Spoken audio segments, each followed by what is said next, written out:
Hi friends, இன்றைக்கி வீடியோவில் vegetable biryani தான் பார்க்க போகிறோம். தேவையான அளவு எண்ணெய் ஊற்றிக்கோங்க. அதுக்கப்புறம் ஒரு 3 ஆனியன் ஸ்லைஸ் பண்ணி போட்டிருக்கேன். அது நல்லா ஃப்ரை பண்ணுங்கள். ஆனியனில் இருக்க ஈரத்தன்மை போகிற வரையும் நல்லா ஃப்ரை பண்ணிக்கோங்க. கோல்டன் ப்ரௌன் கலர்லாம் வரணும். அப்போ தான் டேஸ்ட்டு சூப்பராக இருக்கும். அதுக்குள்ளே டீ குடிச்சிட்டு வந்துடுறேன். அப்போ தான் ஸ்ட்ராங்காக சமைக்க முடியும். ஸோ நல்லா இந்தளவுக்கு ப்ரௌன் ஆகிற அளவு நல்லா ஃப்ரை பண்ணிட்டு அடுத்து ஸ்பைசஸ் ஆட் பண்ணலாம். நம்ம இப்போ பட்டை போடுறோம். அடுத்து கல்பாசி போட்டுக்கிறோம். நெக்ஸ்ட்டு ஒரு 4 கிராம்பு போடுறோம். ஸ்டார் பூ போட்டாச்சு. அதுக்கப்புறம் பிரியாணி இலை போட்டுட்டு நல்லா ஃப்ரை பண்ணிக்கோங்க. அப்போ தான் ஸ்பைசஸ்லாம் ஆயிலில் இறங்கி நல்லா ஃப்ளேவர் கிடைக்கும். அதுக்கப்புறம் 2 ஸ்பூன் இஞ்சி பூண்டு பேஸ்ட் போட்டுக்கிறோம். போட்டு நல்லா ஃப்ரை பண்ணி விடுங்க. நல்லா அதில் இருக்க வாட்டர் கன்சிஸ்டன்ஸ்லாம் போகிற வரையும் நல்லா ஃப்ரை பண்ணிவிட்டு அதுக்கப்புறமா தக்காளி போடுறோம். தக்காளி போட்டு நல்லா நல்லா ஃப்ரை பண்ணிடுங்க.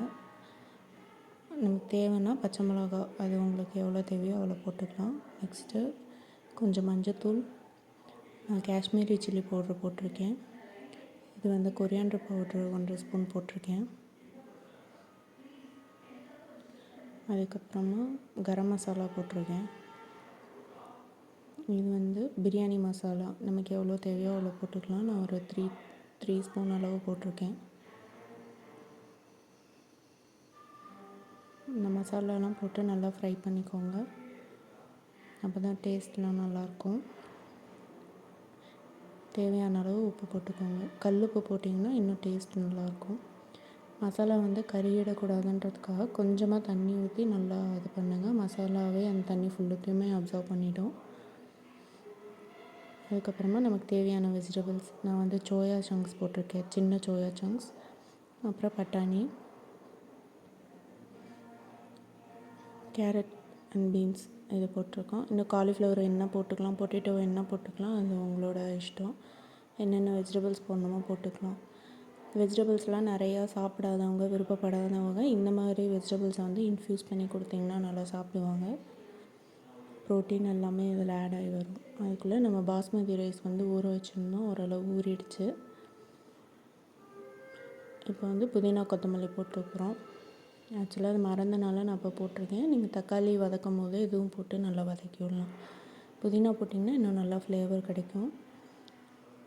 அப்புறம் அரிசிக்கு தேவையான அளவு தண்ணி ஊற்றிக்கோங்க. பாஸ்மதி ரைஸ்க்கு 1 கப்புக்கு 1.5 கப் தண்ணி ஊற்றுனீங்கன்னா கரெக்டாக இருக்கும். நல்லா தண்ணி ஊற்றி கொதித்ததுக்கப்புறமா அரிசி போடணும். இப்போ அரிசி நம்ம ஃபுல்லாக போட்டாச்சு. போட்டுட்டு ஒரே ஒரு கிளறு மட்டும் கிளறி விட்டுருங்க. அப்போ தான் அடியில் இது தங்காமல் எல்லாம் வெஜிடபிள்ஸ் எல்லாமே அரிசி எல்லாம் மிக்ஸ் ஆகிருக்கும். அரிசி உடையாத அளவுக்கு நல்லா கிண்டிட்டு விசில் போட்டுருங்க. மேக்ஸிமம் 2 விசில் போடுங்க. பிரியாணி இந்த மாதிரி சூப்பராக கிடச்சிரும். எல்லோரும் நல்லா சாப்பிட்டு என்ஜாய் பண்ணுங்கள். Please like, share and subscribe. Thank you.